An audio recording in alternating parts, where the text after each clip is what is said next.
claim that the biggest reason why Armenia has fallen under the influences of bad diaspora is poorly conceived Turkish policies. As a result, in order to save Armenia from the diaspora, Turkey must relinquish its bad policies and foster good relations with Armenia. Consequently, Armenia will be able to distance itself from the bad policies of the diaspora, policies like insisting on the recognition of genocide.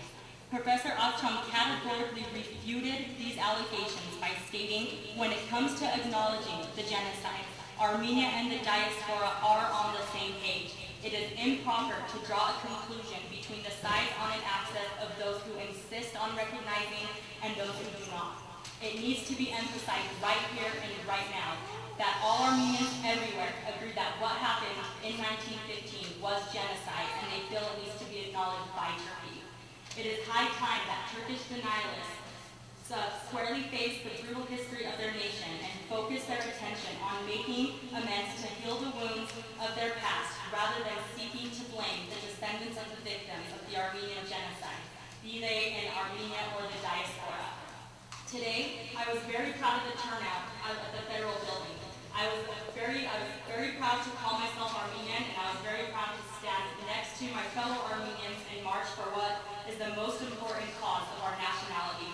We all came here tonight to remember April 24th, and I am confident that every Armenian, no matter where they live, in Armenia, Utah, California, wherever, in our hearts we honor and remember the 1.5 million victims that were murdered. We must not ever forget, and we must not let outside influences try to make us forget. We must pass on our history to not only to generations that come, but those who are not aware. I believe in my heart that one day Turkey will acknowledge the Armenian genocide, and I hope that that acknowledgement comes with an apology.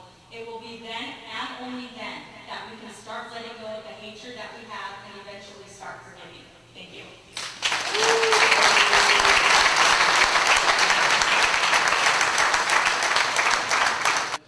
Այսօր երբ որ մենք հավաքվեցինք ֆեդերալ բիլդինգի մոտ մեր քայլարշավը կատարելու, սև շապիկներով մարդիկ երևացին, հայ մարդիկ, հայ երիտասարդներ, եւ մենք հույսեր ենք կապում մեր երիտասարդների հետ, որոնք արդեն 3-4 ամիս հավաքվում են եւ վաղը եւ մյուս օրը ունեն միջոցառում։ Երբ որ հայերս այստեղ միջոցառում ենք անում, աշխատենք օգնել իրար։ Կարևոր չի ով է կազմակերպում, աշխատենք օգնել իրար հավաքվել միասին, որպեսզի հայաշունչ մնա այս քաղաքը։ Հիմա քանի որ միայն երիտասարդներն են այսօր խոսք վերցնելու, խոսքը տալիս եմ Մայրամին, Մայրամին ես գիտեմ, որ հոգով սրտով շատ ավելի երիտասարդ է, քան երևում է։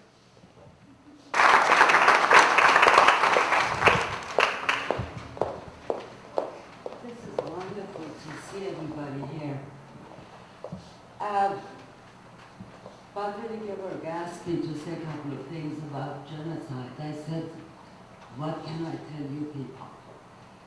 And initially I said no, and then I thought probably some of us have not read what Obama said verbatim at the Turkish parliament in Ankara. So if you bear with me, I'm going to read just the part that pertains to our relationship with Turkey. It says, another issue that confronts all democracies as they move to the future is how we deal with the past. The United States is still working through some of our own darker periods in our history. Facing the Washington Monument that I speak of is a memorial to Abraham Lincoln, the man who freed those who were enslaved even after Washington led our revolution. Our country still struggles with the legacies of slavery and segregation, the past treatment of Native Americans. Human endeavor is by its nature imperfect. History is often tragic, but unresolved. It can be a heavy weight. Each country must work through its past. And reckoning with the past can help us seize a better future. I know there's strong views in this chamber about the terrible events of 1915, and while there has been a good about my views. It's really about how the Turkish and the Armenian people deal with the past. And the best way forward for the Turkish and Armenian people is a process that works through the past in a way that is honest, open, and constructive. We have already seen historic and courageous steps taken by Turkish and Armenian leaders. These contacts hold out the promise of a new day. An open border will return the Turkish and Armenian people to a peaceful and prosperous coexistence that will serve both of our nations. So I want you to know that the United States strongly supports the full normalization of relations between Turkey and Armenia. It is a cause worth working towards. It speaks to Turkey's leadership that you are poised to be the only country in the region to have normal and peaceful relations with all of the South Caucasus nations. And to advance that peace, you can play a constructive role in helping to resolve the Nagorno-Karabakh conflict, which has continued so far too long.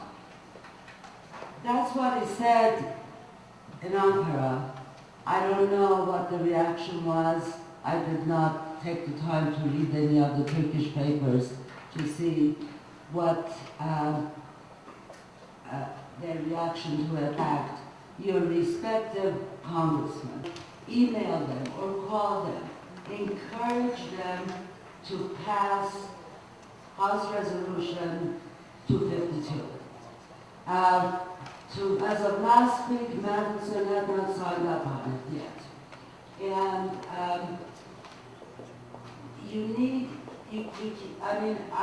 really admire the fact you care enough to be here, but it's got to be more than one day. We have to work our elected officials to get them to help us. Thank you.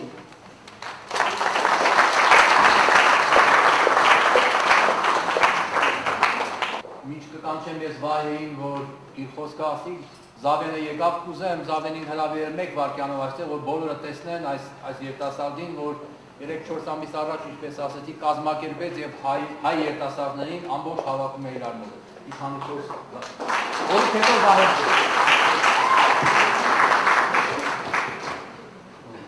I'm very happy to be here today, Shatu Rahman.